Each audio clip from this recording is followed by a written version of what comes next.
had just had relations with a guy that she snuck into the convent. Um, and she blamed the black guy, and they had sketches and everything, and so you wonder. And what I'm getting at is that there are what Jung called archetypes, these images they have passed down from generation to generation, and those still hold. They may hold in different ways, but they still hold. Does that make sense? I think at the rational level, I agree with you.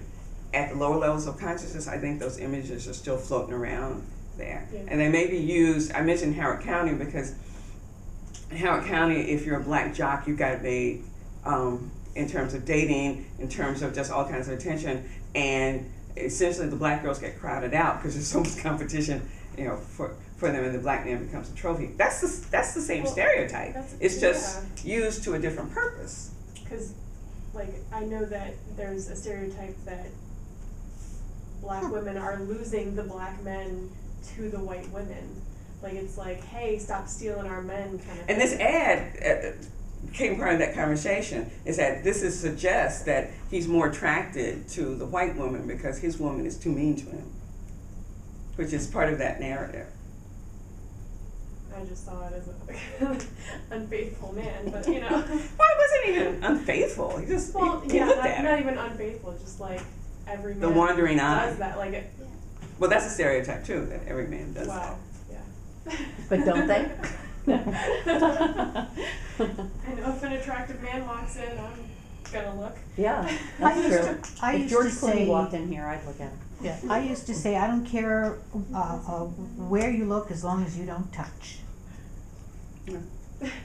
That's pretty much the rule in my house too. Well, Yeah. the thing about the football players in Howard County, it's always been that the football player is the prize date. But not the black guy. But they are on the football team. They happen to be good football players, and they are on the team. So Do they have to be good football players though? No, they just have to have the style and the jacket. Yeah. But let's not diminish that crossing the race line, because you could be when I was in high school, you could be a good black football player, and maybe one or two white girls would be brave enough, but it wasn't just kind of open. So things are looser, but notice the stereotype still holds. You didn't have to be good, you just have to have the look and have the jacket, and you've become a trophy. Certainly this is the case on this campus too. It's not just in high school.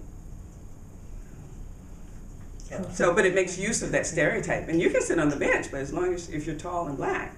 My husband's 6'3", and people have, he plays handball, and people have said, "Who did you play for?" And he'll say, "Nobody."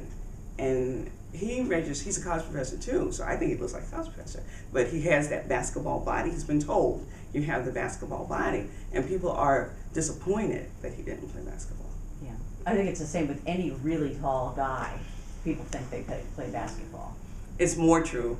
I'm willing to say I have a 5'10" daughter who was in equestrian, and people assume she's a basketball player. She, by the time she was 10, was saying, "No, I'm going to be a tall chemist," and that was her way of. She had picked up the racial diminish because what she does is eventing, which is the triathlon on Friday. They tend to be tall, so her friends were tall white girls, and people weren't coming up to them saying, "Are you going to play for the WNBA?" So she picked up the racial. We didn't tell it to her. But the point is that those stereotypes that have cultural traction are useful. They save money, they save crew time, they save writing, all of that. So stereotypes in film and television actually save money and time. I'm not saying therefore they are good. I'm just analyzing why they're there. And when you've got a tiny little narrative and a little bit of time, that's why they show up so much in advertising. And if you can make it humorous, the humor will override our inhibitions about beating up women and leaving them on the street, right? It's because we are just kidding. You've used that over and over in your own lives. I was just kidding, which gives you license to say lots of things that you couldn't say if you were serious. Keep in mind that humor about African Americans is very common. This is Sesame Street research. They found, and Sesame Street mimicked and MTV mimicked the ad, right? Some of the Sesame Street research was that little kids would look up at black men on the screen, and they would look down at white men on the screen. Why? They had already learned that if a black man is on the screen, he's much more likely to be funny or active, and a white man was much more likely to be a talking head. By the time American Kids are 3, they've picked that up. Wow. It still holds if you think about it. It's about 2:15 right now. Yeah, and Yeah, thank you. I know. Oh, thank you. I hate to cut you short, but I know you Yeah, need to leave. I gotta run and too. But Thank you very much. we didn't leave time for any questions. Is there a quick question anybody has? Did I do what you needed me to do? Yeah, it was Oh, excellent. okay, It was okay. fantastic. It was great. Quick question? Much better than I could have done. Oh, I don't know. Okay, well, good luck. Thank Thank you so you. much. Thank you. Thank you.